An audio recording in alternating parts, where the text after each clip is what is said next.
Welcome back. अहम मामला मदारिस registration के मामले पर उलमा व मशाइख यक ज़बान नजर आ रहे हैं। रजिस्ट्रेशन और इस्लाहात से मुतालिक अहम इजलास में उलमा व मशाइख ने अपने अपने नुकात पेश कर दिए हैं। अल्लामा ताहिर अशरफी साहब ने फरमाया कि ये कैसे मुमकिन है कि कोई हमें मदारिस की तालीमात का तरीक़ाकार बताए। आज तमाम मदारिस बोर्ड भरपूर तरीके से काम कर रहे हैं। मुल्क में 30 लाख के करीब तलबा मदारिस में तालीम हासिल करते हैं। हमारा एक मुतालबा था कि मदरसे की तालीम को हुकूमती सतह पर तस्लीम किया जाए। DG मजहबी तालीम मेजर जनरल रिटायर्ड डॉक्टर गुलाम कमर ने कहा कि दहशतगर्दी से निपटने के लिए नेशनल एक्शन प्लान बनाया गया था। मुल्क की कौमी सलामती पॉलिसी में तय किया गया कि मदारिस को कौमी धारे में लाया जाए। मुआहदे के तहत तमाम मदारिस डायरेक्टरेट जनरल मजहबी तालीम से रजिस्टर्ड होंगे। मौलाना अब्दुल खबीर आज़ाद ने कहा मदारिस इस्लाम के किले हैं, उनका तहफ़्फ़ुज़ हमारी जिम्मेदारी है। चेयरमैन इस्लामी नज़रियाती कौंसिल अल्लामा राग़िब नईमी ने कहा कि मदारिस को वज़ारत तालीम से मुंसलिक रहना चाहिए। अब मदारिस के निज़ाम को कोई बैरूनी खतरा नहीं। इसी मामले पर बात करेंगे। अवामी नेशनल पार्टी से शाही सैयद साहब हमें ज्वाइन कर रहे हैं। सर बहुत शुक्रिया बोल न्यूज़ को वक्त देने के लिए। इंतहाई अहम मामला जो कि यकीनी तौर पर हम देख रहे हैं थोड़ा सा पेचीदा होता नजर आ रहा है। मुतालबा किया जा रहा है कि मदरसे की तालीम को हुकूमती सतह पर तस्लीम किया जाए। क्या समझते हैं, क्या कबाहत है इसमें जो नहीं हो रहा? मैं समझता हूँ कि इसमें तो काफी बहस हुई है और 2019 में एक कानून बना भी है, इसके ऊपर बना है और ये वजारत तालीम के सुपुर्द किया हुआ है। और रजिस्ट्रेशन तो होना चाहिए, लाजमी होना चाहिए। जिस तरह से हम चाहते कि पार्लियामेंट की भी रिफॉर्म हो, अदलिया का रिफॉर्म हो, तो इसमें क्या बुराई है अगर मदारस की रिफॉर्म हो जाए और ये बच्चे एजुकेटेड हो जाए और उसके साथ साथ टेक्निकल चीजें भी सीखें और इन बच्चों के साथ साथ में दीन के साथ साथ दुनिया का भी बेहतरी हो जाए। तो मैं समझता हूँ कि जरूरी है, ये अच्छी बात है, खुशाइन बात है, होना चाहिए और मदारस को रजिस्टर होना चाहिए। उसकी वजह वजूहात ये है कि इनका ऑडिट, अगर किसी चीज का ऑडिट नहीं हो तो हिसाब कैसे होगा, क्या होगा? इसको तो ये लोग इंडस्ट्री की तरह चलाते हैं। मस्जिद बाद में बनता है, मदरसा शुरू कर दे तो ज़ाहिर बात इसमें वो जो चीज जो गलत जहन बनाते हैं, गलत इस्तेमाल, वो भी नहीं होगा और उसका ऑडिट होना चाहिए, हिसाब किताब होना चाहिए। ये मुल्क है, आईन है, कानून है, होना चाहिए। ठीक है। अवामी नेशनल पार्टी से हमारे साथ मौजूद थे शाही सैयद साहब, कह रहे थे इस बात को मान रहे थे, कह रहे थे कि ये होना चाहिए और ये जो कुछ भी हो रहा है यकीनी तौर पर हम इस पर सपोर्ट करेंगे और मदारिस की रजिस्ट्रेशन के हवाले से जो फैसले लिए जा रहे हैं वो जल्दी हो जाने चाहिए। बहुत शुक्रिया आपका। आगे बढ़ते हुए आपको बताएं, वज़ीर आज़म शहबाज शरीफ ने वफाकी काबीना का इजलास कल तलब कर लिया है। इजलास से मुल्क की सियासी मुआशी सूरत हाल पर तबादला ख्याल होगा। मुल्क की सिक्योरिटी सूरत हाल पर भी गौर किया जाएगा। वज़ीर आज़म शहबाज शरीफ ने वफाकी काबीना का इजलास कल तलब कर लिया है। इजलास से मुल्क की सियासी और मुआशी सूरत हाल पर तबादला ख्याल होगा। मुल्क की सिक्योरिटी सूरत हाल पर भी गौर किया जाएगा।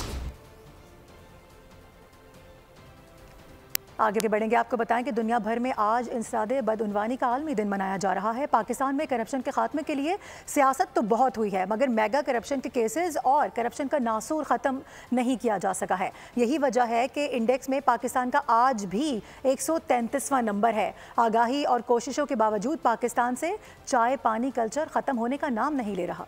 एक बार फिर कैलेंडर में 9 दिसंबर की तारीख आ गई मगर दुनिया से बदउनवानी खत्म न हो सकी।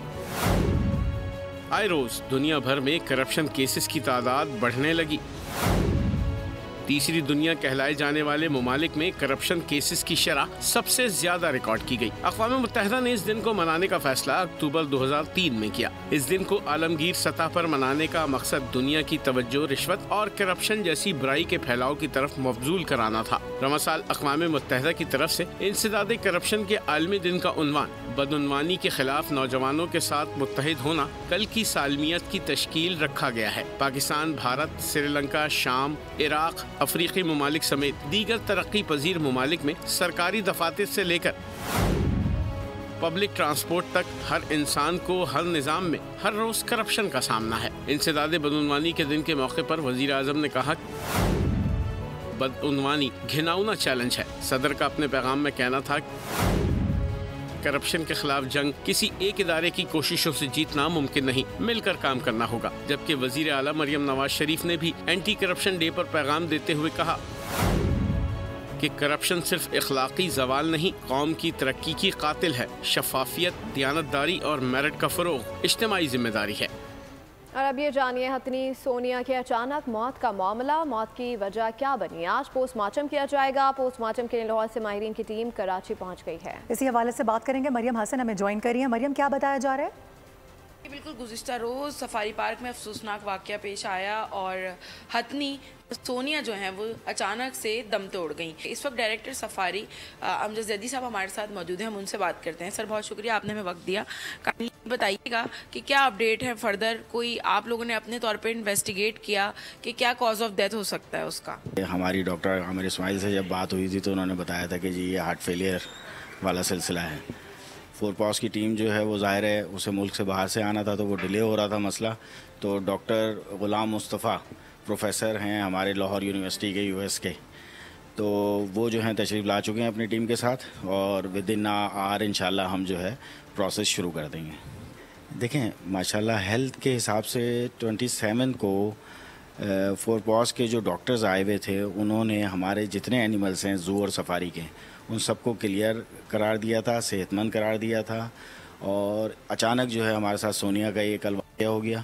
अलबत्ता दीगर जानवरों के हवाले से इनका यही कहना है कि वो तमाम सेहतयाब हैं और 27 नवंबर को उन तमाम की इवैल्यूएशन जो है वो की गई थी, जिसके बाद उन तमाम के हेल्थ सर्टिफिकेट। ठीक है, मरियम हसन आगा करी थी, आपका शुक्रिया। और नाजरीन, सन 71 की पाक भारत जंग में पाकिस्तानी आबदोज हंगोर ने समंदरी मिशन के दौरान भारतीय बहरी जहाज कुकरी को समंदर में गर्क कर दिया था। जुर्रत और बहादुरी की मिसाल मिशन हंगूर को आज 53 साल मुकम्मल हो चुके हंगूर डे पर अमीर अलबहर एडमिरल नवीद अशरफ का अपने पैगाम में कहना है कि ये दिन हमें हंगूर के अमले की बहादुरी, इस्तकामत और जज्बे की याद दिलाता है।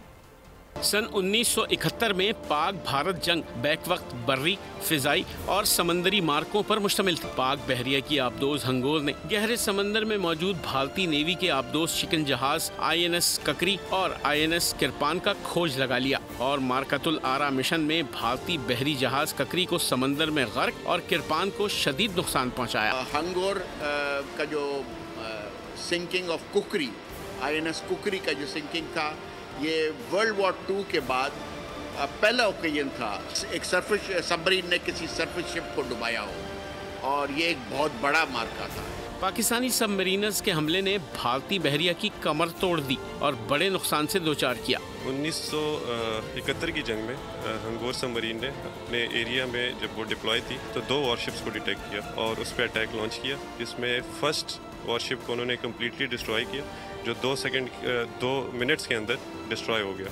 पाकिस्तानी आबदोज के तबाहकुन हमले में 18 अफसरान और 176 सेलर्स हलाक हुए थे। मेरे अकब में दिखने वाली आबदोज हंगूर इस बात का सबूत है कि जब जब दुश्मन मैली आंख करके वतन अजीज की जानिब देखेगा उसे भरपूर मुंह तोड़ जवाब दिया जाएगा। कैमरामैन अमजद शाह के साथ आसिम भट्टी, बोल न्यूज़, कराची।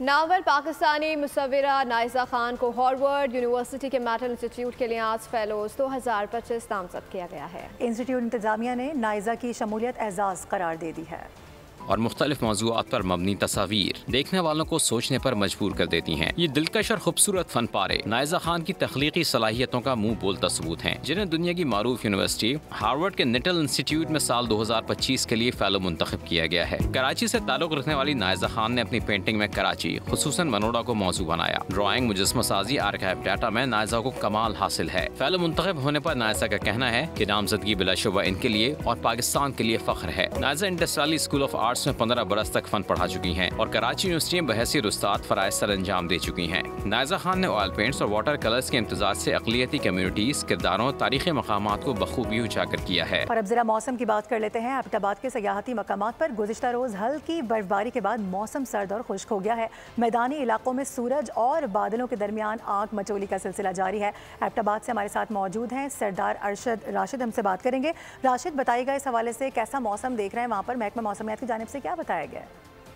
अगर बात करें एबटाबाद के मौसम की तो एबटाबाद में आज हल्की धूप है, कभी बादल और कभी धूप है। अगर बात करें एबटाबाद के सियाती मकामात, गलियात, नथिया गली, डूंगा गली, यूबिया, चांगला गली, खानसपुर और ठंडियानी के पहाड़ों पर जो कल जो बारिश हल्की बर्फ़बारी हुई थी पहाड़ों पे और जो बाकी जो गांव थे उनमें बारिश हुई थी, तो आज उसका सिलसिला थम चुका है। हल्की धूप निकल चुकी है तमाम सियाती मकामात पर और एबटाबाद के मैदानी इलाकों में भी धूप और कभी बादल है। मौसम खासा सर्द हो चुका है, ठंडी हवाओं का एबटाबाद शहर में राज है। और अगर बात करें नथिया गली की, गलियात की, तो गलियात में जो कल जो बर्फबारी हुई थी, हल्की बर्फबारी हुई थी, उसकी वजह से जो है ठंडी हवाएं और ठंड में मजीद। और अब आपको ये बताएं कि क्रिसमस की आमद है, ऐसे में खुशबुओं का शहर रंगो नूर से नहा गया है। एफिल टावर से लेकर शांज़ेलिज़े स्ट्रीट तक हर नज़ारा हसीन हो गया है। त्यौहार के लिए खरीदारी भी उरूज पर पहुंच चुकी है। रिपोर्ट कर रहे हैं अली इशफाक।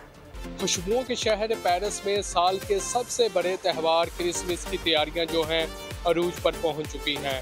क्रिसमस बाज़ारों और शॉपिंग मॉल्स पर जो है खरीदारी करने वालों का तांता बधा हुआ है। पेरिस की सड़कों और दुकानों पर जो है मुकामी लोगों के अलावा गैर मुल्की सयाहों की बड़ी तादाद क्रिसमस की शॉपिंग की तैयारियों में मसरूफ़ दिखाई दे रही है। अली इशफाक, बोल न्यूज़, पेरिस।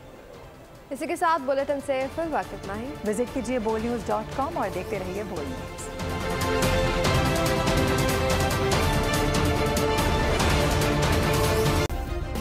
सब्सक्राइब करें और बेल दबाएं ताकि कोई खबर रह न जाए।